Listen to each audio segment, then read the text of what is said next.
Olá, sou o professor Pedro Rosário, de Literatura, aqui do Colégio Oficina, e vou apresentar para vocês o quinhentismo no Brasil.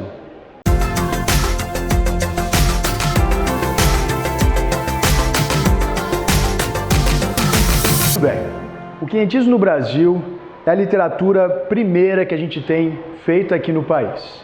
Não é a literatura feita por brasileiros, porque não tínhamos brasileiros ainda para fazer, mas é uma literatura feita sobre o Brasil, em alguns momentos no Brasil, como é o caso que a gente vai ver aqui na aula.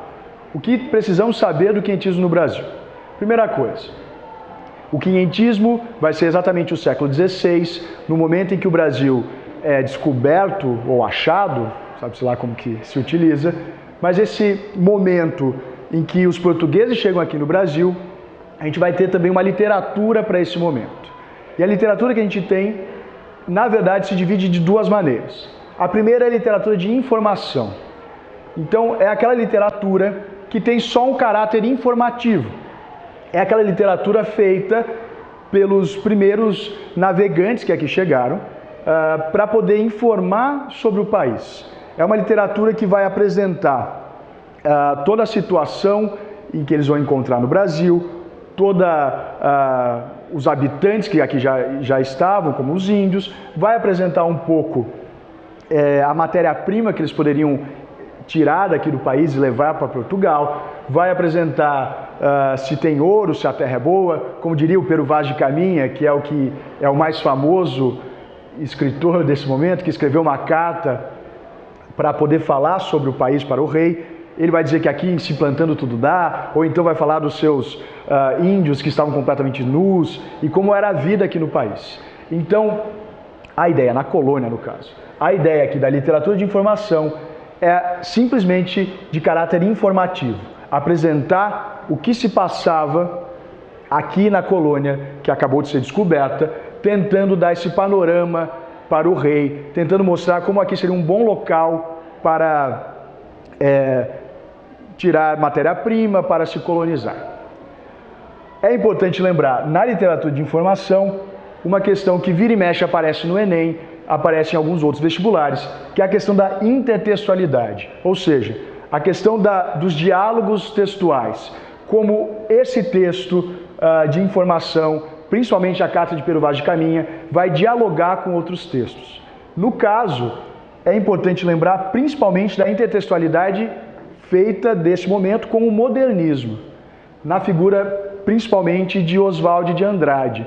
Ele gosta muito de retirar algumas partes dessa carta e fazer uma roupagem nova para o modernismo, como referências à nudez dos índios, que eram chamados de vergonhas, que eles escondiam, ou então a questão do português que aqui chegou e acabou vestindo o índio e não o índio tirando a roupa do português, algumas brincadeiras que o Oswald faz para fazer essa intertextualidade. Então, se tem algo para ficar atento, é como a literatura de informação vai ter esse diálogo, principalmente com o modernismo. E o outro momento da manifestação literária desse período do quinhentismo, que a gente tem que ter também na mente, é a literatura catequética. É aquela literatura feita para catequizar. É a literatura que tinha como o principal alvo no nosso país os índios. Então essa literatura não vem logo de cara com os primeiros portugueses, mas uns 50 anos depois do descobrimento do Brasil, a gente já começa a ter a Companhia de Jesus, que é a companhia jesuítica, que vem para cá para poder catequizar esses índios. Então, na literatura catequética, a gente vai ter principalmente o teatro, que era feito para tentar mostrar alguns conceitos do catolicismo e dessa forma tentar catequizar esse índio. O principal padre que fez isso foi o padre Anchieta, que foi também um dramaturgo, escreveu várias peças e algumas poesias também, mas principalmente peças de teatro, em que ele tentava apresentar alguns elementos do catolicismo misturados com as ideias dos indígenas. Então, a primeira coisa era tentar pegar algumas palavras do Tupi-Guarani, aquele que era falado na época do descobrimento, e tentar incorporar esses aspectos desse estudo que ele fazia da língua dentro da dramaturgia do Anchieta. Então, alguns termos seriam utilizados nesse teatro, seriam termos tirados do Tupi-Guarani. Além disso, o Anchieta era um tanto inovador, apesar da forma do teatro ser muito próxima do teatro medieval, até mesmo do teatro que o Gil Vicente fazia, mas ele inovou ao pegar alguns aspectos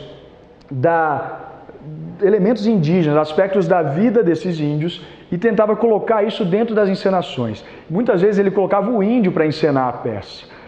Tentava se utilizar de vários aspectos da vida desse indígena para que ele tivesse um melhor entendimento daquela peça e com isso começasse a adentrar nesse mundo do catolicismo, na religião católica, que era uma vontade muito forte da igreja, principalmente nesse momento de contra-reforma.